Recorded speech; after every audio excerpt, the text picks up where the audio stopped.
Dear students, MA final के paper second labour economics का आज का टॉपिक है रैशनलाइजेशन या विवेकीकरण। Myself Kavita, assistant professor in economics, government arts girls college Kota. So let's begin our topic, rationalisation और विवेकीकरण। जैसे कि वर्ड अपने आप में एक सेल्फ एक्सप्लेनेटरी वर्ड है। विवेक, जिसे हम आम बोलचाल में समझदारी या सोच समझ के किए गए कार्य से लेते हैं। विवेकशील होना एक सभ्य और सुसंस्कृत मानव की पहचान है, और जब हम शिक्षित होते हैं तो हमें विवेकशील भी होना चाहिए, हम ऐसे मान के चलते हैं। तो ये जो विवेक है, जो हमारी बुद्धि है या हमारी समझ है, सोच है, इसका उद्योग जगत में या हमारी अर्थशास्त्र में क्या उपयोग है, क्या इसके विभिन्न आयाम हैं और किस प्रकार से इस अवधारणा का उपयोग किया जाता है, ये आज हम विस्तार से अध्ययन करेंगे। विवेकीकरण जो है, देखा जाए तो एक आधुनिक युग का एक नवीन कंसेप्ट है, एक नवाचार के अंतर्गत आता है। पहले जो जितने हमारे अर्थशास्त्र के नियम वगैरह बने हैं, उनमें इसका अध्ययन नहीं किया जाता था, लेकिन अभी हाल के ही वर्षों में विवेकीकरण का महत्व बढ़ता गया है।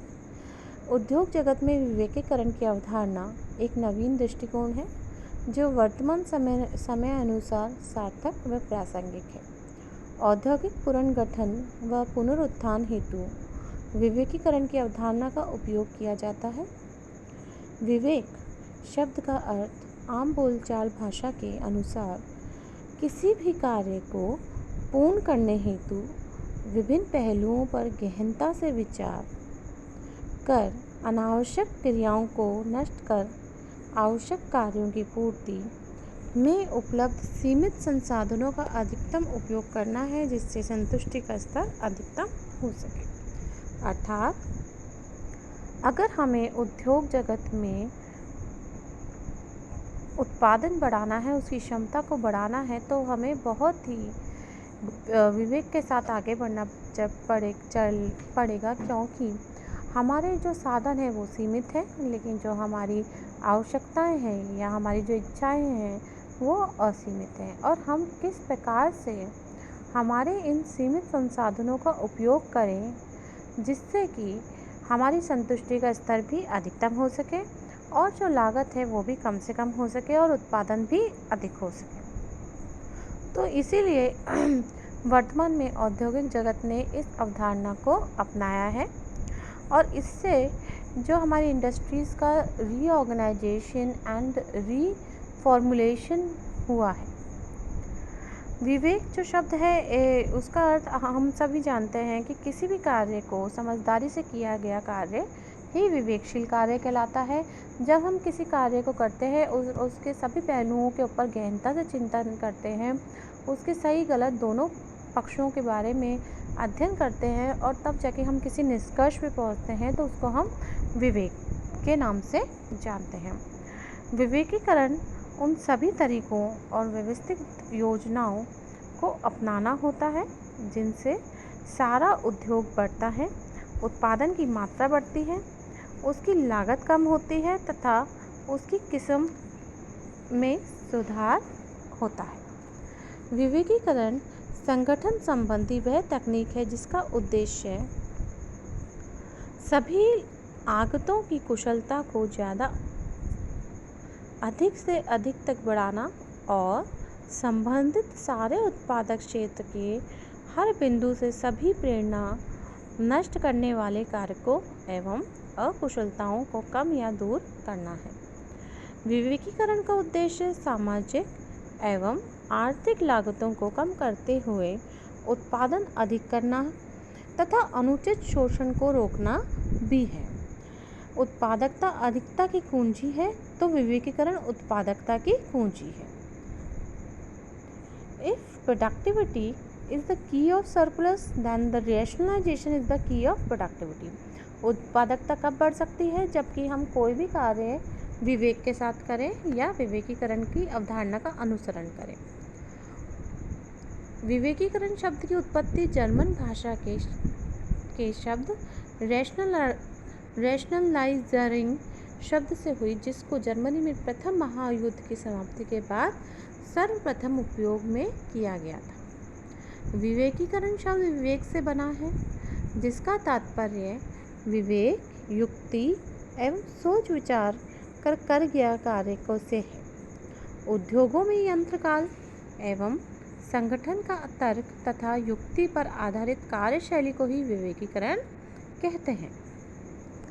विवेकीकरण के फलस्वरूप परिश्रम तथा सामग्री का कम से कम दुरुपयोग होता है। विवेकीकरण एवं युक्तिकरण मूल्य को कम करने की एक वैज्ञानिक योजना है। उद्योगों का ऐसा उचित संगठन है जो नियोजित राज्यों के नियमों पर अवलंबित और जिसमें उत्पादनकर्ताओं का संबंध इस प्रकार से हो कि वे निर्माणी विशेष परियोजन, वर्क स्पेशलाइजेशन और शिथिनों के अविनाशकारी विच्छेदन में नूतन कारखानों के प्रवेश कर नियंत्रण कर सकें। यानी कि यही है कि अगर हमें इंडस्ट्रियल उत्पादन बढ़ाना है तो हमें एक नियोजित ढंग से कार्य करना होगा, जिससे कि हमारा उत्पादन बढ़े, उसकी उत्पादकता बढ़े। तो ये कब पॉसिबल? जब हम वर्क स्पेशलाइजेशन कर सकेंगे। और वर्क स्पेशलाइजेशन जब हम करते हैं तो हमें नवीन कारखाने भी स्थापित करने पड़ेंगे, उनमें नवाचार अपनाने पड़ेंगे और जो हमारी जो पुरानी जो अनावश्यक कार्य चल रहे हैं उनके ऊपर रोक लगाना पड़ेगा। विवेकीकरण ऐसे सुधारों को कहते हैं जिसमें व्यापार संस्थाओं के किसी समूह की इकाई स्वीकार कर लिया जाता है तथा व्यवस्थित, विवेकपूर्ण एवं संगठित प्रयास द्वारा नियंत्रित प्रतिस्पर्धा से होने वाली हानि को रोका जा सके। एक तरीके से विवेकीकरण का उद्देश्य जो हमारा लाभ है उसको अधिकतम करना है, हमारी हानि को कम से कम करना है, हमारी उत्पादकता को बढ़ाना है और हमारी संतुष्टि के स्तर को भी बढ़ाना है। यह विवेकीकरण देश के विभिन्न उद्योगों के ढांचे एवं प्रबंधन में पूर्ण रूप से परिवर्तन ला देता है। सही है, अगर हम किसी कार्य को सोच समझ के करते हैं, किसी नियत जो हमारी जो नीति है उसके अकॉर्डिंग करते हैं, तो निश्चित ही हमारा जो कार्य है वो अच्छा होता है, उसके जो परिणाम हैं वो भी अच्छे से आते हैं। विवेकीकरण प्रत्येक प्रकार के निरर्थक विनाश को दूर करता है, यानी कि जो भी वेस्ट होता है उस वेस्ट को कम से कम करने की कोशिश करता है। ये श्रमिकों में कार्य क्षमता उत्पन्न कर देता है। ये श्रमिकों में कार्य क्षमता उत्पन्न कर देता है। ये श्रमिकों के जीवन स्तर में प्रगति लाने का प्रयास करता है। अगर हमारा उत्पादन बढ़ेगा और हमारी उत्पादकता क्षमता बढ़ेगी तो निश्चित तौर पे हमारा रोजगार सृजन होगा, हमारा एम्प्लॉयमेंट भी बढ़ेगा।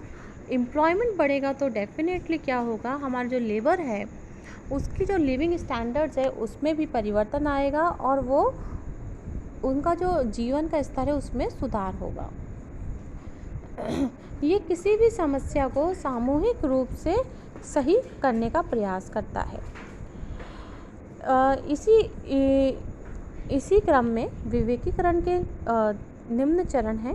पहला, आधुनिकीकरण या मॉडर्नाइजेशन, यानी कि वैज्ञानिक तरीके से नए नियमों को लाना, नवाचार करना, इनोवेशंस करना, इन्वेंशंस करना, नई तकनीकी ज्ञान लाना, जिससे कि हमारा जो उत्पादन है वो सुधर सके। दूसरा है यंत्रीकरण, मैकेनाइजेशन। यस, अगर हमें आधुनिकीकरण लाना है, हमें उत्पादन बढ़ाना है कम समय में, तो डेफ़िनेटली हमें मशीन्स की हेल्प लेनी पड़ेगी और हमें नई से नई टेक्नोलॉजी अपग्रेड करनी पड़ेगी। स्टैंडर्डाइजेशन या प्रमाणीकरण, तैयार माल एक निश्चित स्तर का होना तथा उसकी किस्म में किसी तरह की कमी न रहने दिया जाना एक बहुत महत्वपूर्ण बात है।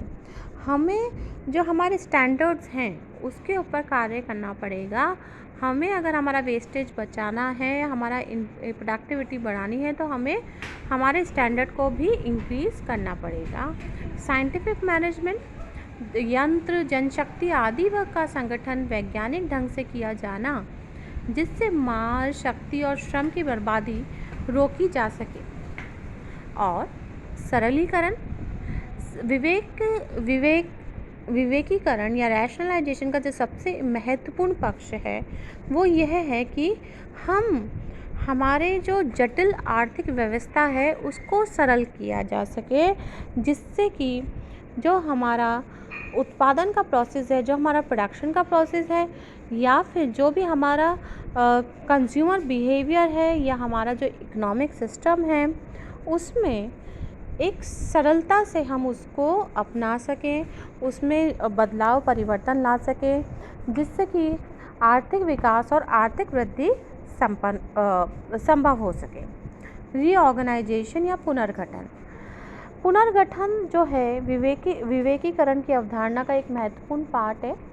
क्योंकि जब हम बात करते हैं मॉडर्नाइजेशन की, टेक्नोलॉजी अपग्रेडेशन की, सिंप्लीफिकेशन की, तो इन सब चीज़ों के लिए हमें क्या करना पड़ेगा, जो हमारी जो चीज़ें इस तरीके से बिखराव है कि जो हमारा वेस्टेज है वो बढ़ रहा है, अनावश्यक कार्य हो रहे हैं, शोषण हो रहा है, हानि हो रही है, तो इन सभी चीज़ों को कम करते हुए हमें वैज्ञानिक दृष्टिकोण अपनाते हुए हमें हमारे उद्योगों का रीऑर्गेनाइजेशन करना पड़ेगा।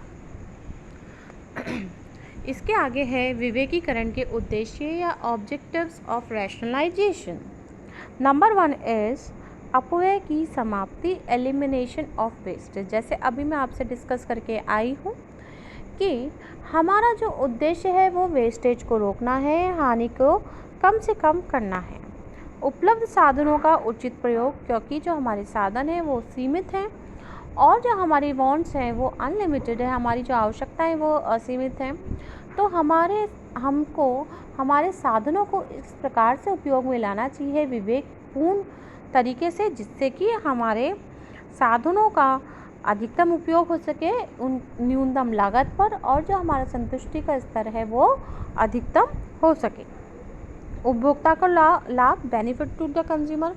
हाँ, जब हम विवेकपूर्ण तरीके से साधनों का उपयोग करेंगे और उत्पादन, जिससे डेफिनेटली हमारा उत्पादन बढ़ेगा, तो उससे क्या होगा, रोज़गार भी बढ़ेगा, उनकी आय भी बढ़ेगी, श्रमिकों की शोषण भी बढ़ेगा, उनकी इनकम भी बढ़ेगी और अर्थव्यवस्था में विकास होगा। तो संभवतः जो लाभ है वो कंज्यूमर तक भी पहुंचेगा।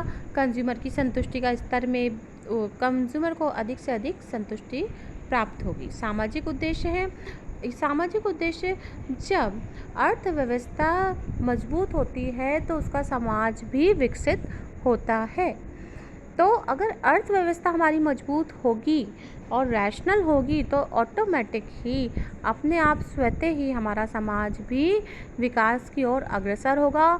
उसमें जो ये कुरीतियाँ हैं वो कम से कम होंगी और हमारा समाज एक स्वस्थ समाज बन पाएगा। औद्योगिक स्थिरता, वही बात है, अगर विवेकपूर्ण तरीके से हम कार्य करेंगे, अर्थव्यवस्था को आगे ले जाएंगे, तो डेफिनेटली जो इंडस्ट्रियल प्रोडक्शन तो बढ़ेगा ही सही, साथ साथ उसमें स्टेबिलिटी भी बढ़ेगी।